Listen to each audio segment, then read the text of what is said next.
अस्सलाम वालेकुम। दोस्तों, उम्मीद है आप खैरियत से होंगे। ज़िंदगी में खुश होने के लिए किसी बड़ी खुशी या अजीम कामयाबी का इंतज़ार करना आपको हकीकी खुशी नहीं दे सकता।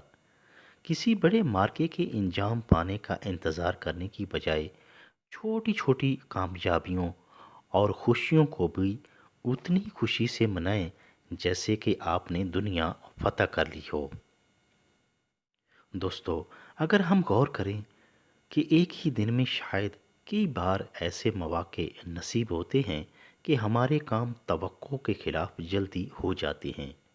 मसलन बस स्टॉप पर फौरन ही गाड़ी मिल जाती है, बैंक में जल्दी काम हो जाता है, एटीएम मशीन से फौरी पैसे निकल आते हैं, कार्ड नहीं फंसता, हमारे बच्चे खैरियत से और वक्त पर स्कूल पहुंच जाते हैं और फिर घर भी वापस आ जाते हैं। बाजार में हमें अपनी मर्जी की चीज़ फौरन मिल जाती है। शादी ब्याह की तकरीबात खैर खैरियत से इख्तिताम पजीर हो जाती हैं। हम खैर खैरियत से सड़क को पार कर लेते हैं।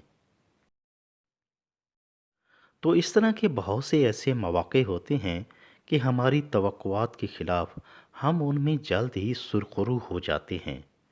तो हमें ऐसे मौके की कदर करनी चाहिए, अल्लाह ताला का शुक्र अदा करना चाहिए और उन लोगों का एहसान मंद होना चाहिए कि जिनकी मदद और रहनुमाई की वजह से ये खुशी नसीब हुई। जब आप इन छोटे छोटे मौक़ों को शुक्रगुजारी के जज्बे से सेलिब्रेट करेंगे तो आपके अंदर मुस्बत तब्दीलियां पैदा होंगी, आपकी शख्सियत में निखार आएगा, आपको हिम्मत और हौसला मिलेगा, आपकी सोच मुस्बत समत में आपकी रहनुमाई करेगी। तो इस तरह खुशगवार एहसासात व जज्बात जन्म लेंगे जिनकी वजह से ना सिर्फ आपकी बल्कि आपके प्यारों की ज़िंदगी भी आसान हो जाएगी।